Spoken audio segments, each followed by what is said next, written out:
После веце як полрока роботи на вибудови подручnej канцеларии Националного совиту Рускej националnej заjednici, žitelje Kocuranje odluha do stanju tak volani Ruski dom, kotri bude namenjeni šitskim združenjom u Valalje. Po teraz do vybudovi Ruského domu uloženi 1,3 milioni dinari, jedna časť z donaciji, a jedna po finansijnim planu za 2016-17 rok. Ostava jeszcze obezpečiť sredstva za zohrivanje i mebelj za prostoriji.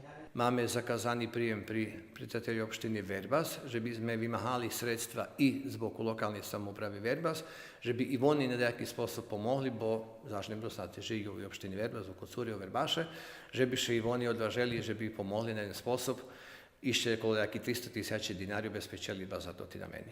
Prostoriji Ruskого doma hodnih osnovac šitski aktivni združenja u Valalje, kotri pestuju rusku kulturu. Ključ od Ruskого domu každe može dostati, hto duma tu otrimaz da jaku schadzku, programu, probu, robotnju, bilo co vjazane za kulturu, za naš etnos, za potrebe našого narodu. Ruski dom urjadovo bude otvoreni na sobotu 14. julija u ramikoh festivala Židlove folklornej tvorčosti Rusnacoh Kocurska žatva.